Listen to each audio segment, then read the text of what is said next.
To make a banjo, I was actually surprised about how little there was in it. You've got a pot, you've got a resonator, you've got a neck, okay? You've a few strings, you've got 4 tensioners for the strings, a few fret bars on it. On the initial inspection, I thought, God, this is going to be easy to do. I was wrong. It wasn't. It was challenging, so it was.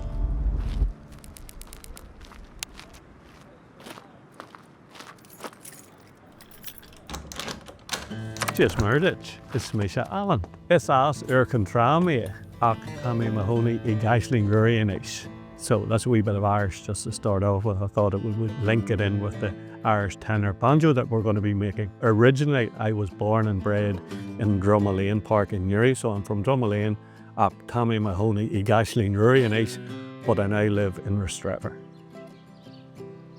The camaraderie of the main shed is really what attracts me to it. Okay, the friendships, the bonds, and of course the slagging. There are quite a few of the guys who have no interest in producing stuff using timber or metalwork or the gardening. These guys, they've no problem making tea and buns, and there's always either a fresh glass of milk or else fresh juice for you. But it's the banter round the table, you know, with the tea and the biscuits. That's what makes it all worthwhile. The ethos of the main shed is all about support, okay? Especially for men. Men don't like talking about problems, you know?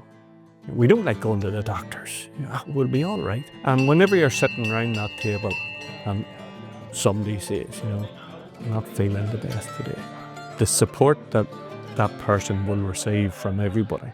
And, you know, to keep our crafts alive, okay, while supporting people who generally don't like asking for help is fabulous. We have barristers, we have doctors, you know, we have forklift operators. You know, we have people from all walks of life, and we all sit around that table with a common goal, is to help the person beside.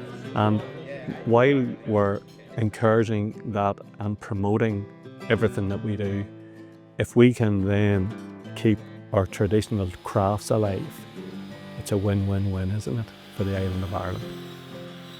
There's 60 odd men in this shed here with a multitude of skills. We're very fortunate in that we live in a small local community, and there's lots and lots of support within the community, and the support that Newry District Council gives us in supplying the offices and the area out the back, you know. All the funds that come in are reused and recycled, and just to make more stuff for the community. You know, we don't make stuff at a whim. You know, we're not here to make a profit, so we're not. We're here to support the community, and thankfully the community supports us. Eamon O'Connor's brother came in one day and he says, "Do you fancy making a banjo?" And there was myself and Michael Cunningham were the 2 guys that were there at the start, and Michael looked at me and he went, "Why not? You know, what could go wrong? Worst case scenario is we bugger it up and we waste a wee bit of timber."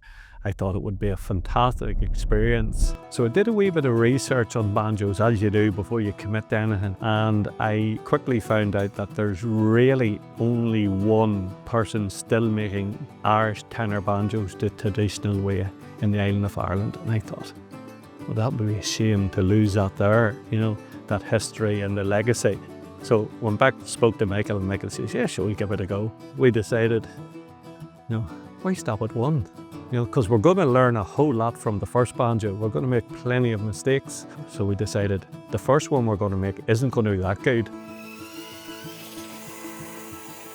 And I thought, well, you know, if I'm going to make a banjo, even though I've got no music whatsoever, you know, I'll want one for myself. You know, hopefully one of my daughters will play it. Michael wanted one for himself. The guy who started the whole process, he obviously wants a banjo, so we'll make 4. So that's what we're doing. We're now going to make 4 banjos. So yeah, that leaves us with 1 banjo, and we hope to donate it to the local Cultists group, which is a group of like-minded individuals. They meet there in Rostrevor every Thursday night, play traditional Irish music, So some promising young banjo player, it'd be nice to be able to gift him a banjo. That's the plan. That's the dream. Now, the support that we've had from all the men, at least every week, sometimes 2 or 3 times a week, you'll get a wee message going, how's the banjos coming along?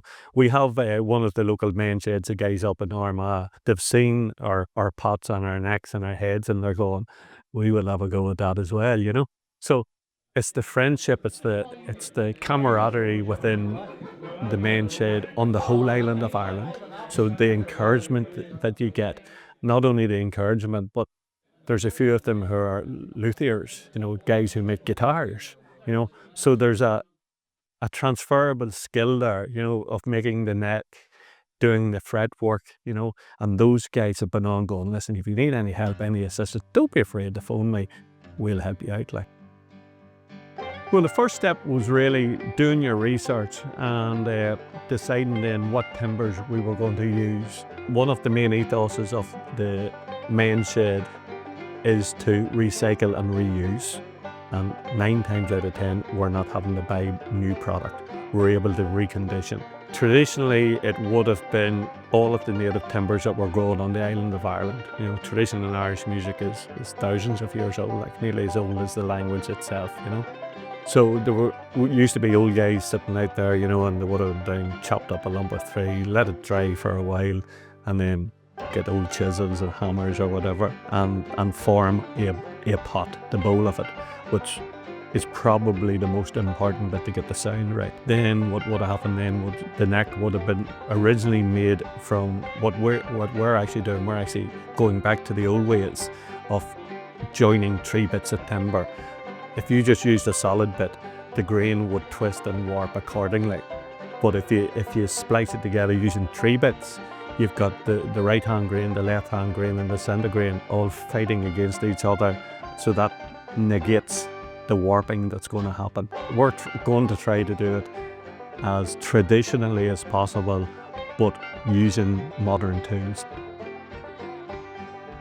So we're very fortunate. We've got a guy up in Newry, a guy called Conor Murdoch, who's one of the directors of Murdoch's Hardwood. So I went over, told him our story, and he's as enthusiastic as we are about our banjos, Conor was able to source ash from Ravensdale Forest across the loch. As the bird flies, it's less than 8 miles away.